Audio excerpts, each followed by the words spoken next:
Good evening or afternoon, depending on where you are.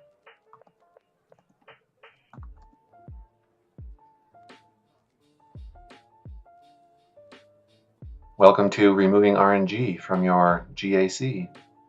Even rhymes a little bit. Let's see, I'll wait a few minutes here to see who's going to join, and then I'll get started. Basically, the plan is today, and for people who might watch it later on YouTube, I'm going to be going over a bunch of different characters and the ways you can remove RNG from each of your fights when you use them. I'm just going to use a little text pad thing here and talk through it as I go. Let me do something in Discord real quick.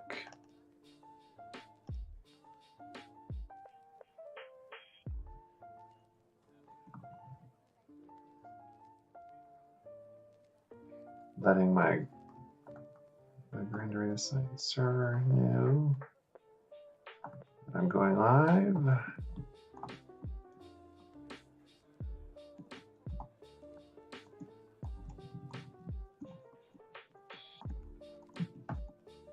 All right.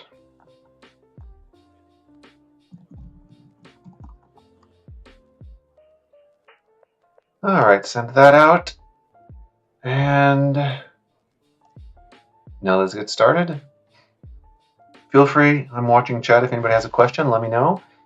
But the way that I'm approaching this here is I'm not thinking about one individual person, so I don't know what their opponent is going to be or exactly what their roster is going to be. But the approach I'm taking is more about, for a particular character or for a team, a popular team, what are things that you can do to remove RNG from each of your matches? So let me type this out as I go.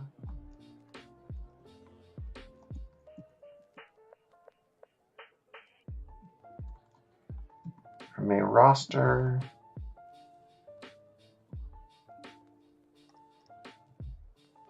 agnostic perspective.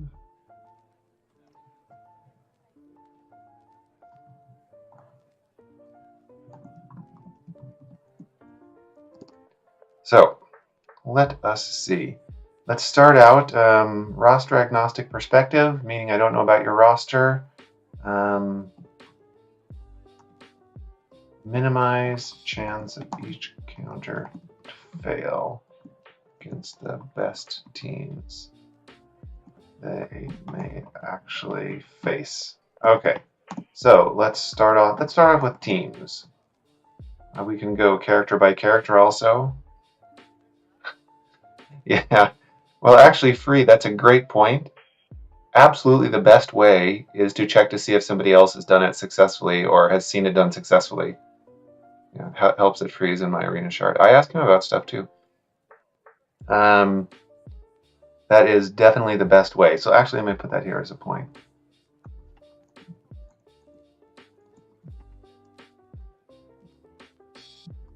Yeah, friends, Discord, GrandArenaScience.com, of course. That's why I made the website in the first place, because I was using it in Excel for myself. Check to see if anybody else has done it or has some feedback. But once you're done with that, or now if you're in this preparation stage, like we're in right now, which is before the week starts and you have some time to do mods or check it out, let's go look at a popular team. Let's start with Sith Empire. So, in general, with Sith Empire, again, I'm pretending I don't know, or you don't know yet, who your opponent is going to be. For DR, frankly, it doesn't matter so much. You want him fast, obviously, but that's, again, very much dependent on what your opponent has. Although, generally, if you get to a certain speed, and you can check the speeds here on GG, what the average top speed is. But usually you can only choose one or two characters to make the fastest. And for many GP ranges, being the fastest is very difficult and you're unlikely to do it. So just being fast is more important. So this, let's call it DR fast tree. DR, for him, let's say you're going to make him fast DPS mods. Great.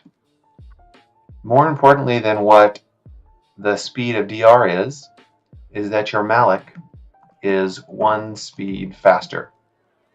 Now this does 2 things.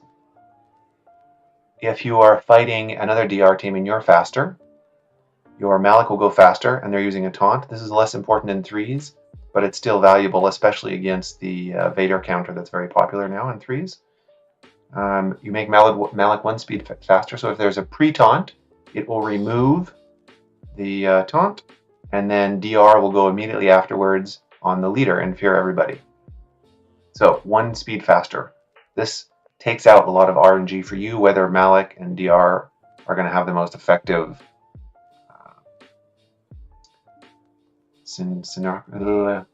whether they're going to work the most effectively together. And then, but that's basically it. After that, it's best either you go full health build or you go a tenacity build. Tenacity build is probably the most challenging. So let's say then tenacity mods. Cross primarily. You may not be able to get a lot of 2-piece sets depending on what your speed requirements are to get 1 speed faster than DR, but that's the best way to go. For FBS, as fast as possible, as close to them as possible, but it's not so important to worry about making her super fast, because if a team is going to go faster than your DR, the Fallen Bastilla speed doesn't matter so much unless they're trying to mirror you exactly. But if they go first anyway, you're probably going to lose. So make FBS as fast as you can, but it doesn't need to be amazingly fast, especially in 3s. Okay, so that's basically it for DR. Look at this mod setup for your modding to reduce the RNG as much as possible on defense or on offense. Yeah, that's a very good point, Free. A 178 Malak is insane. Let me make one other note here ahead of time. Never mirror, ever.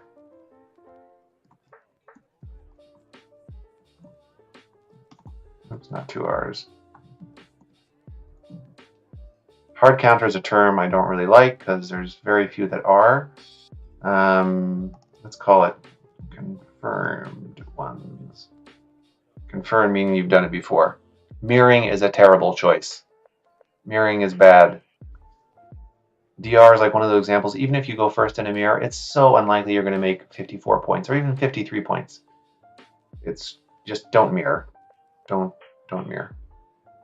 So that's how you do the DR trio. Let's look at another popular faction or setup. Anybody have any ideas? Anything they'd like to see?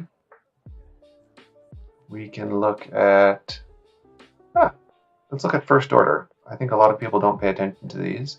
Very common to see on defense. Let's say you're going to use Kylo, and Sith Trooper. This is definitely a popular setup.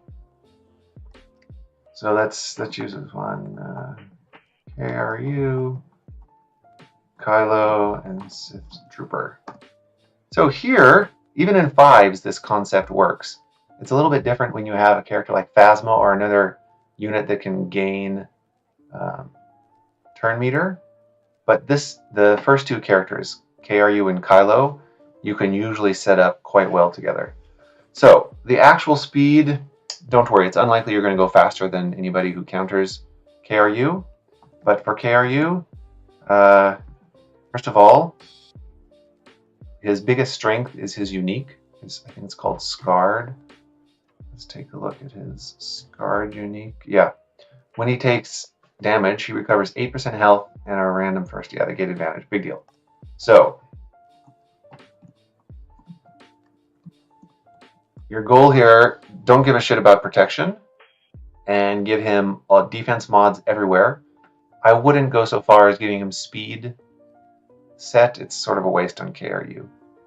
You can still make it complicated without it. So let's take a note here. We're going to focus on the 3s. Sort of obvious by the teams I'm using. Again, any questions, feel free to pop them in chat and I'll divert myself to answer those. So if you go with KRU, Kylo, and Sith Trooper, so make him tanky, defense mods with health primaries to maximize his scarred unique. And then, let's say, whatever, we won't do any complicated math. So that's great for KRU. Don't have to do anything besides that. Then for Kylo, you're going to make him, his speed is more important than his damage, but sort of an optimal build is CD plus defense or health primaries, two piece.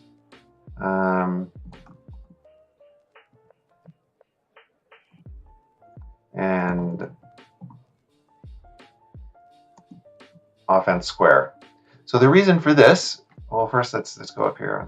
I'm jumping out of myself. So speed is critical. You'll find a commonality between all of these is the relative turn order between all of the characters is very important to throw off your opponent and just make the team better. But mostly they throw off your opponent, especially teams like this, they don't expect. So you want him, he gives 25% TM when he uses his lash out, which he'll always use first. So you want him within 5 speed of KRU. Shouldn't be that hard. Other mods, CD defense or health 2-piece and off square. Perfect. So why do you set it like that? Because now you have an opportunity to give Sith Trooper more offense and less speed.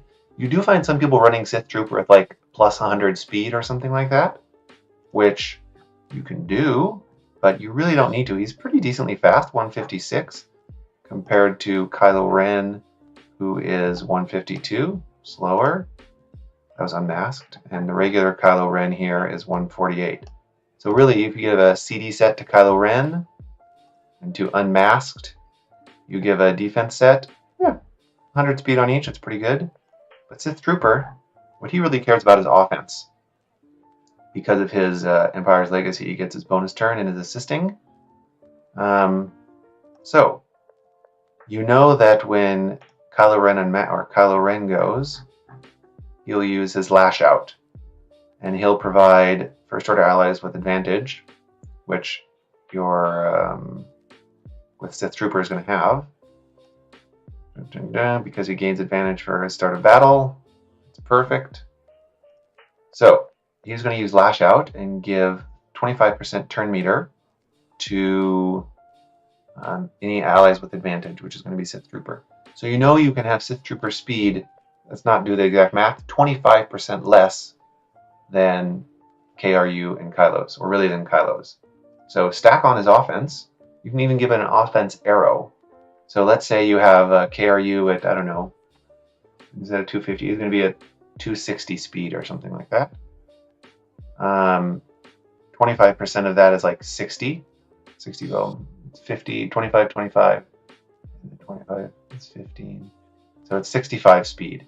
So you can have Sith Trooper at like barely 200 speed and stack him full of offense because he's going to go directly. KRU goes first, and then Kylo, and then Sith Trooper. You're going to have 3 turns immediately in a row, and it will, you're probably not going to kill anybody, though it's possible, because KRU will go first, stun, and get an assist from Sith Trooper. Yeah, Bri, you fix the KRU. Yeah, that's really the way to go, Bri, for your KRU mods. And the thing is, in the meta right now, depending on your GP range, of course. But in the meta right now, there's not really a need for a fast KRU. He gets bonus speed anyway from his leadership. All the First Order allies do. Yeah, he's tough to kill with JKR and Jolie and GMY for sure. GMY really doesn't have a ton of damage against him. It's GMY, it's not so much... Does GMY inflict a... No, his basic doesn't inflict a debuff, I don't think. I forgot, actually. Let's take a look real quick. GMY is basic. Oh yeah, it does. Potency down. So yeah, GMY is really just healing healing KRU. Definitely it's not the greatest counter. So anyway, and 25% less speed than Kylo. So that's an easy one that most people have, and if you mod it correctly, it's way more effective and cheaper on your mods, frankly, than trying to make Sith Trooper fast. Yeah, a crit avoidance arrow free, that's a great point. You can. I don't have that many great crit avoidance arrows, and I just said that you don't have to worry about making them so fast. But you still want a little bit of speed. I would say about again, we're talking when you have him relict with a number of 6E mods. I think about 100 speed is good for KRU, because that takes him out of range of many of the counters at most GP ranges that are not going to go before him. Because you use Bosk or something like that. You don't need to go before KRU if you use Bosk. But if you use Bosk with this particular setup, you're going to have a very difficult time winning. You can go on Grand Arena Science. I think they have a fail there of that. Let's see, 3v3.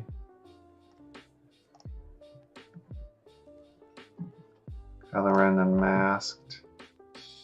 Oh, nope, there's no fails. Well, I give myself something to do. That's perfect. All right, what's another set of characters? Windows. Another set of characters we can look at that are not so common, but you can still set up with tricky mods.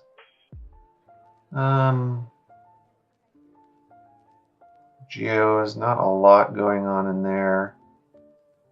Okay, let's look at Night Sisters. One of my favorite 3s defensive teams is Ventress, call her AV, Ventress, Spirit, and Daka.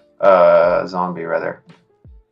Now this one, you may be hesitant to set it because you're breaking up your zombie from usually like Daka and MT or something like that.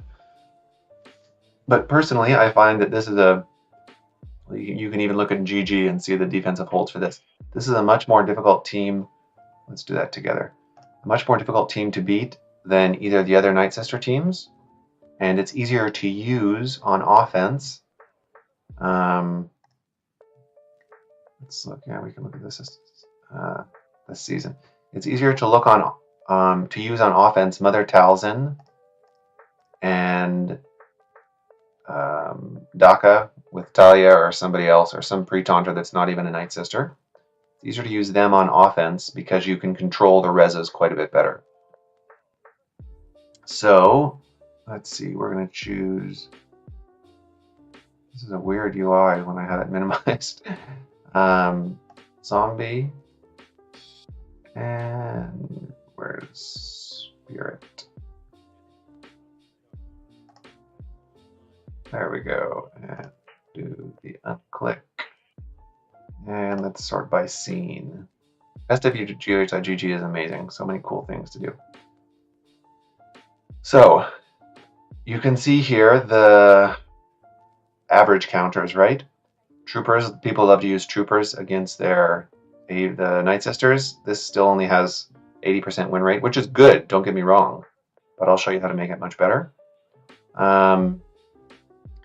And then you have Traya, and everybody thinks that Traya is going to beat up the Night Sisters. Nope, not so much here. Again, you're likely to win, but here it's 51-point banner average.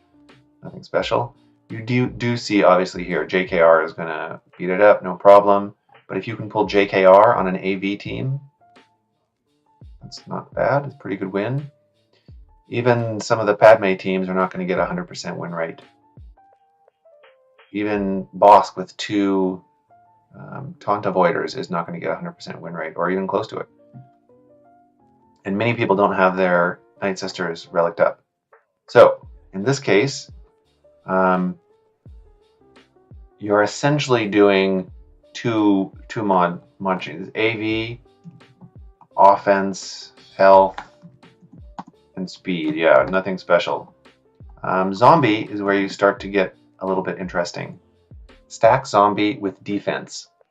If you notice in these setups here, there's only one, really the troopers, but I'm not really worried about troopers. You can stack zombie with tenacity, but any team who doesn't have a way to get around taunt is going to have to go through zombie. And if you make zombie easy to kill, even if he's not G13, stacking him with defense is awesome. If you have him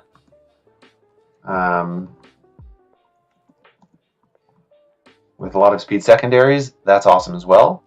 But stacking defense mods on zombies, a lot of people stack health because they think, oh, you can use his second special, or his first special, his second skill, and give health steal to the rest of your team.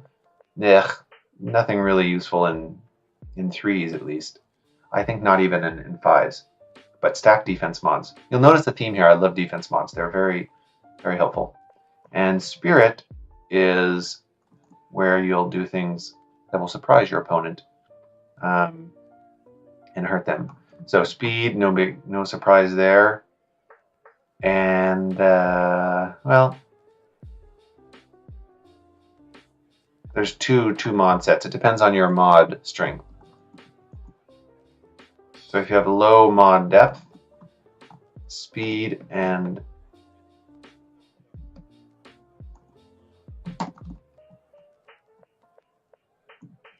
so we'll use, okay, that's the first one right there. So if you have low mod depth on Spirit, use speed and health primaries on the circle, with offense for your triangle and cross. If you 6 EDs, even better. If you relic your Spirit to 3 or 4 or 5, my Spirit is relic 6, but it's fine even at lower relic levels. This is a very good setup. If you have great health mods, this is where you really start to worry your opponents and surprise them, especially. Let's say you have high mod depth, health, I can spell mods everywhere, offense,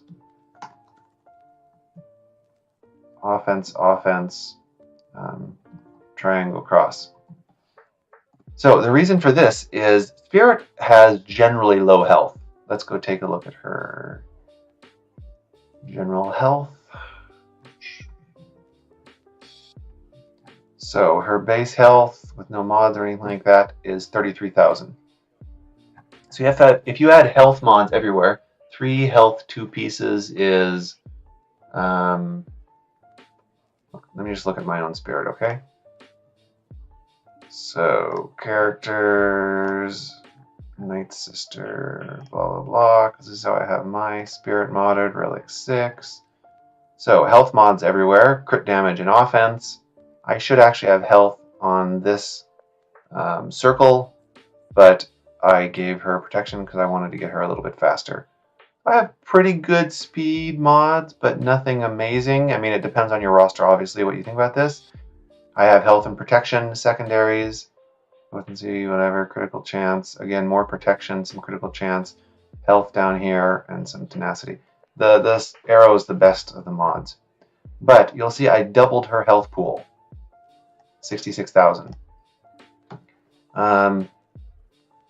And when people go against Spirit, it's very easy to hit Spirit for 50k with mini characters once they're relicked. But it's a lot more challenging to hit Spirit for, in this case, 110 plus k And especially whenever she reses, she's going to have 66,000 instead of what's common is like 40, maybe 50,000 health. You can go look at my GAC history if you want to see all the holds I get with her. But little switches like this, because in general, Spirit is not annoying in this team because of all of the, well, she's annoying for a few reasons. But the main reason why Spirit's annoying in this team is because she has Foresight all the time.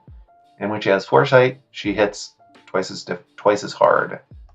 It's 100% offense, I think, before I talk out of my ass. Yeah, 100% offense. And ignore armor, so it's more than twice as hard. So most people expect, and most people build, a paper Spirit, because they're just depending on the Foresight to be annoying. But if you give her enough health to take a hit, which in my opinion, for most characters is around 50,000. So don't worry about getting 66,000.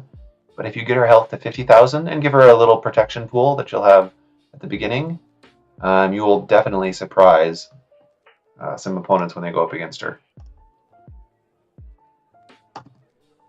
I've only gone through 2 teams. This is terrible. I only have like 5 minutes left here. I want to try and keep to my half an hour. This time seems to work more effectively, though. Any questions from people?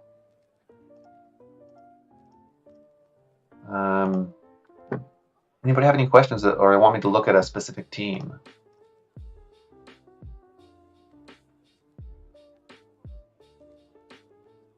Oh, yeah.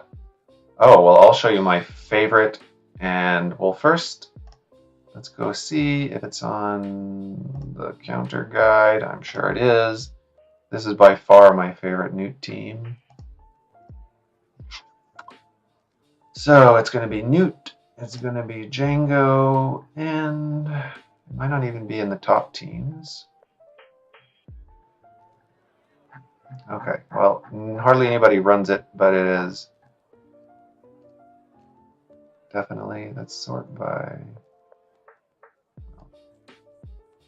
it's Nute, Jango, and B2.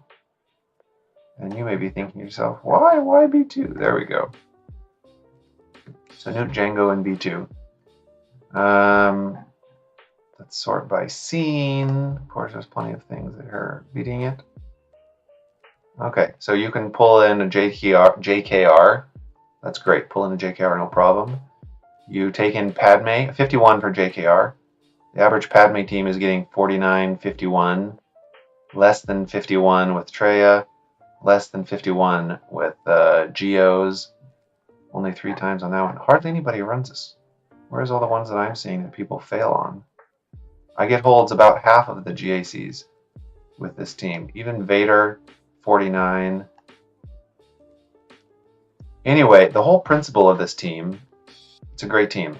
First of all, depending on what GP level you are in, you are not going to be... I'll go a little bit longer than 30 minutes to go over this team, and then I'll end a few minutes late.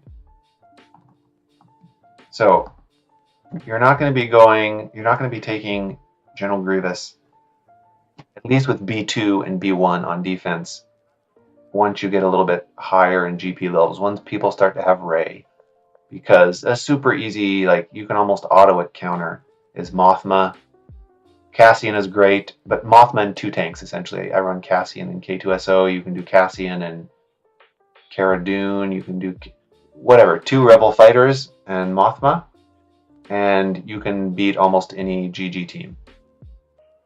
Not any, but any. Like, you throw in L3 with GG, then you have a problem. Or L3 and Nest is a fun GG team. Anyway, Nute, B2, and Jango. So, the important part, Jango I think everybody knows because he's with a Separatist leader. He gets his contract for free at the beginning of the battle. So he gets 2 turns of immunity. And his big hit and his burn are nasty. So here, the best thing about Viceroy's Reach here, but Nute is Viceroy's Reach. So 5% max health damage anytime a Separatist ally inflicts a debuff. So you know Jango, he does his burning and then he does his shrapnel blast. Those have a lot of debuffs on them. Oops. And we're going to go here and pull up B2 Super Battle Droid. He takes a lot of turns because of his reactive protocol, which almost everybody has if you have Grievous. He has a 40% chance to reduce his cooldowns whenever an separatist ally is evaded or damaged by an attack. Awesome. Also has a 40% chance to get 100% turn meter whenever an ally is evaded or damaged. Even better. So he takes a lot of turns. Everybody knows how that works. And then, this is the important part, with his mow down, which he's going to apply to at least 3 people probably at the beginning. In a way, it will slow them down against teams like JKR, which is a high chance of success. But it'll take their buffs off, and it'll reduce them, as you saw, to like 51, 50 points. And keep doing damage to them thanks to Nute. In his basic, even, he attempts to inflict target lock. So all of his attacks have a debuff associated with it, just like, well, Jango doesn't have a debuff on his basic, but his 2 specials have debuffs. So how do you mod this team to make it most effective? Nute, fast. Honestly, tanky if you can, like defense primaries or protection primaries or health primaries. Those are all good, but nothing special. I mean, if he dies, he'll come back to life. Usually he's not going to be the first one to die anyway. People will try and take out Jango.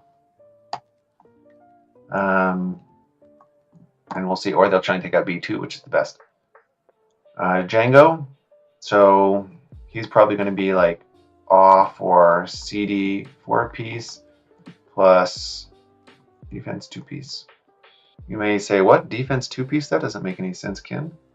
But it does. If he's Relic, you want a defense 2-piece on almost every character in the game. With some exceptions, but 99% of the characters take a defense 2-piece.